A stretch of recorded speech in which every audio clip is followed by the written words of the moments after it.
recording, and I'm not trying to get blab help, so maybe they'll come and help us. Maybe they'll come and help. Okay, that's fine.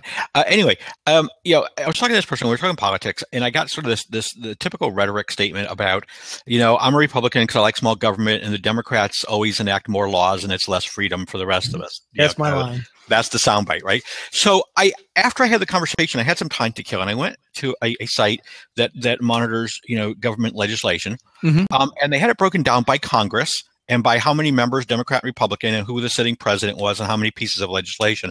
So I copied these two websites together, put them in an Excel spreadsheet, and then I divided them up into four groups. I did where there was where it was with the sitting president and the Congress were both controlled by the same, both the same party, and then I did, so Democrat, Republican. Then I did two where they were flip flopped, right?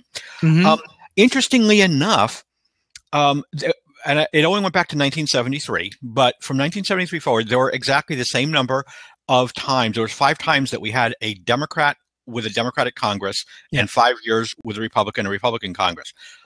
Of those, the Republicans enacted more legislation every single year than the Democrats did. I 100% believe that you're 100% agree. I was very surprised. I actually expected that it was going to be the other way, and I checked. I'm sort of. I didn't look at the individual pieces of legislation. It might just be that they enacted more legislation because half of that was undoing what the Democrats had done the year before. But they spend a lot of money too. They both spend money. So one has to wonder then, how come that rhetoric still survives? That this notion that it's the Democrats that are legislating all our freedoms away. I'll tell you, George W. I was a city council vice mayor, and there's a little trick that the Modesto Bee did, our paper. They bought up a bunch of minor league teams what they own newspapers in, and then they lobbied the council to build a stadium. Then they sold the minor league teams. So they'd buy them for like under $500,000 and sold them for $3 or $4 million. Then they did the same thing with the St. Louis baseball team. Had an old stadium, a big paper, McClatchy's, and Bush did the same thing with the Rangers. He bought a crappy team. And he lobbied a bunch of people, got a 0.5 cent sales tax put on the citizens of was it Austin? I'm trying to think which town. Anyway, and then they built a new stadium. Then the team's worth a small fortune, and he sold it and made a lot of money. So that trick, that was Bush W. I did not like Bush W. at all towards fiscal. He's not fiscally responsible at all. Bush W. The other piece of this that came like his out dad better. The other side that came out of this, which was a little bit more difficult to explain, was that when there was a Democratic president and a Republican Congress, they passed far less legislation on average. But the reverse, when there was a Republican president and a Democratic Congress, they passed way more on average legislation. Really but I thought that was rather interesting, and I'm not sure how to explain the other two, the above and below. Yeah. I think you got to look at the money.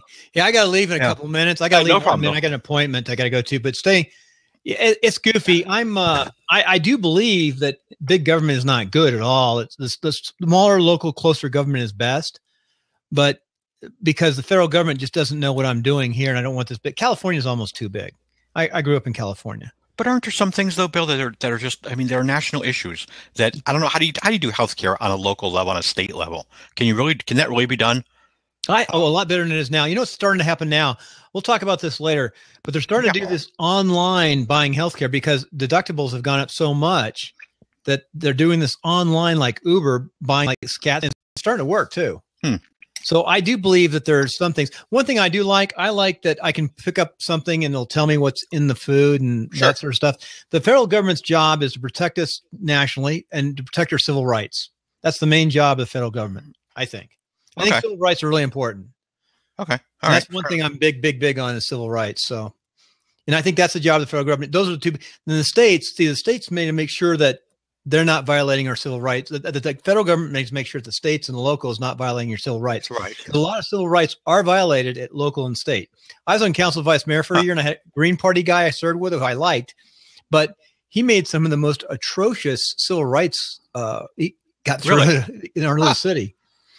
I mean, hard to explain. It was really weird. Yeah, I got to run.